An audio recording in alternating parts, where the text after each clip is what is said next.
Paramashivoham. Om Nithyananda Paramashivoham. Om Nithyananda Paramashivoham. Om Nithyananda Paramashivoham. Om Nithyananda Paramashivoham. Om Nithyananda Paramashivoham.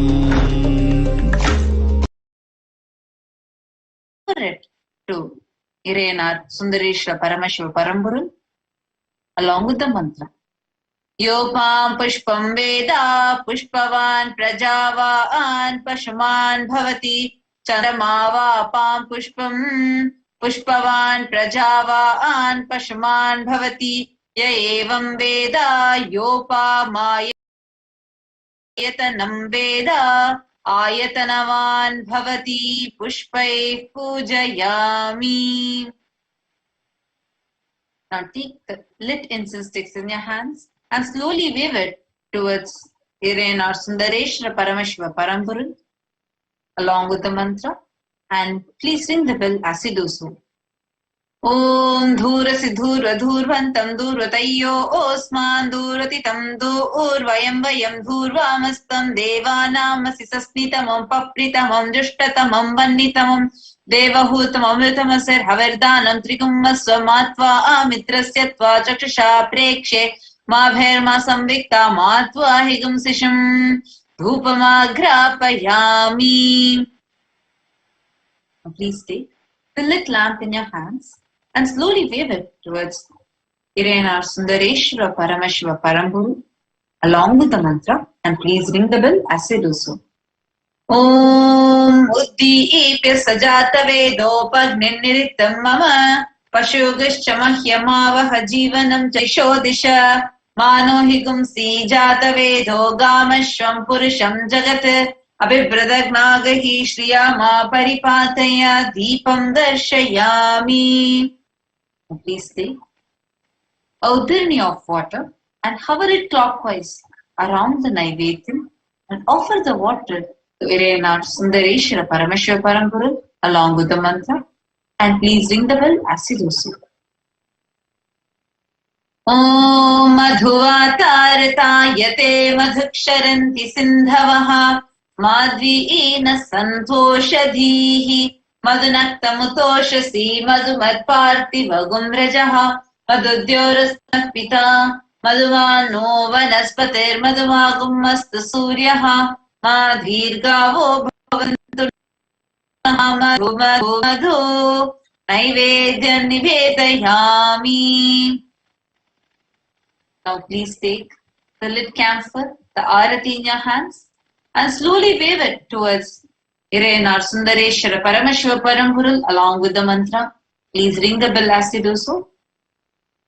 Om Rajati Rajaya Prasanya Sahine Namo Vayam Vaishravanaya Kurmahe Samika Manka Makamaya Mahyam Kameshwaro Vaishravano Dadatu Kubheraya Vaishravanaya Maharajaya Namaha Karpura Gauram Karunavataram Samsarasaram Bhujagendraharam Sada Vasantam Hridayaravidhe Bhavam Bhavani Sahitam Namami Bhavam Bhavani Sahitam Namami Bhavam Bhavani Sahitam Namami Karpura Niranjanam Darshayami. Now in the same space, let us all get ready to receive the darshan of Irena Sundareshwara Paramashiva Paramguru in the Nija Avatara of the Supreme Pontiff of Hinduism, Jagadguru Mahasannidhanam, His Divine Holiness Bhagavan Shri Nithyananda Paramashivam.